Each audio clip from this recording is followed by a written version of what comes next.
Using commas correctly in your writing can go a long way towards making what you're trying to say clear. Using commas incorrectly can definitely make your writing fuzzy and hard to understand. We're going to look at some common comma rules. There are quite a few of them, so I've broken them down into 2 different videos. Part 1 has 5 different rules that we're going to look at. Please note that this should be a review of the comma rules that you learned as a freshman. There shouldn't be a whole lot of new information for you here. Let's get started. The first rule we'll look at is about using commas to separate 2 independent clauses joined by a coordinating conjunction. A coordinating conjunction is one of these fanboys words, a conjunction that starts with one of these letters: for, and, nor, but, or, yet, or so. So use the mnemonic device fanboys to help you remember what those conjunctions are. If you use one of those words to connect 2 independent clauses, you're going to join that with a comma. An independent clause, if you remember from our sentence lesson, has a subject and a predicate, like this one here. You can bury your savings in the backyard. If I wanted to join that to a second independent clause, like this one, don't expect Mother Nature to pay interest, I could use a coordinating conjunction like but. I can't just use the conjunction though. My comma rule says I need to put a comma in front of it like that. So my complete sentence now says you can bury your savings in the backyard, comma, but don't expect Mother Nature to pay interest. Here's another example of connecting 2 independent clauses.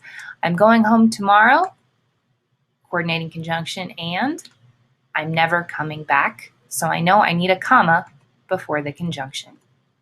Final example, after 6 weeks, Louis' diet was making him feel lonely and depressed, independent clause. So is my coordinating conjunction from fanboys. Connecting it to this independent clause, he had a bumper sticker printed that said, honk if you love groceries. I know I've got to have a comma before that conjunction. Be careful when you are combining 2 independent clauses. There's a common error called a comma splice. You can never join 2 independent clauses with just a comma. You have to have one of those fanboys coordinating conjunctions with it. So something like this: Beatrice washes and grooms the chickens, comma, Samantha feeds the spiders, is incorrect. I've got 2 complete thoughts joined by just a comma. To fix it, I could add a conjunction like the word and in this sentence. I could get rid of the comma and the and instead use a semicolon, like in this version. Or I could simply make them 2 separate sentences by adding a period. 3 good ways to fix that, but never just use a comma, and by the same token, never just use a conjunction. The next comma rule we're going to look at is using commas to set off introductory phrases or clauses. This is where it's very handy to remember what a phrase or a clause is.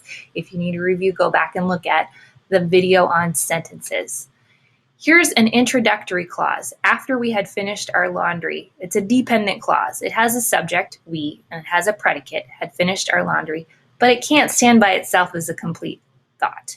It needs to depend on or lean on the main clause, which is this: we discovered that one sock was missing. When I'm combining a dependent clause or a subordinate clause to a main clause, I'm going to use a comma. There's that missing sock. Another example, an introductory phrase like this, it doesn't have a verb in it, so I know it's just a phrase.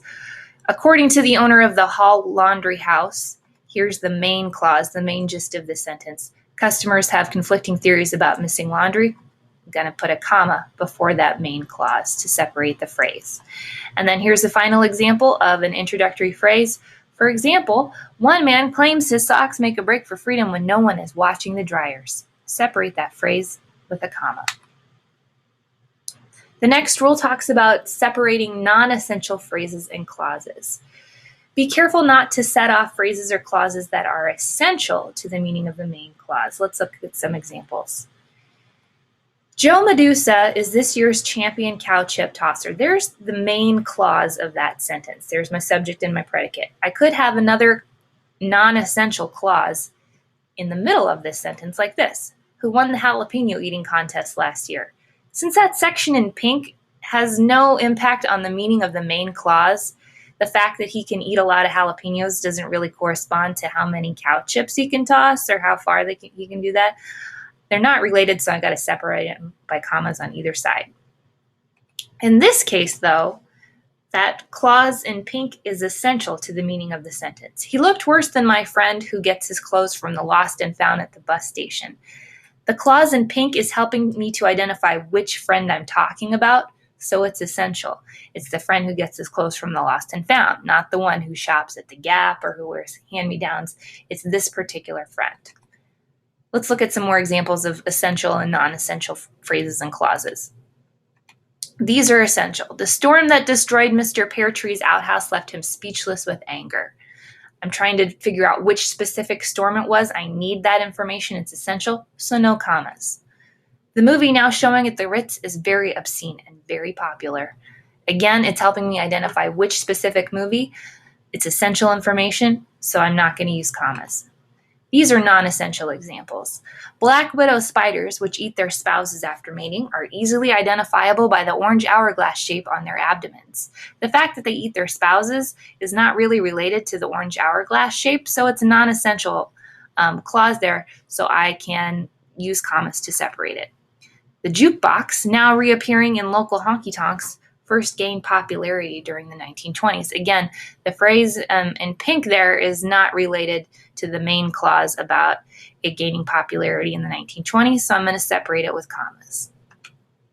The next rule is talking about using commas to separate items in a series. In other words, a list. When you've got 3 or more things like coins, stamps, bottle caps, erasers, pocket lint, separate each of those items with a comma, like so. Be careful with the final comma. It's always a good idea, in my opinion, to put a comma before that last and, although some people will debate it, but I think it can oftentimes help make the sentence more clear, like in this example.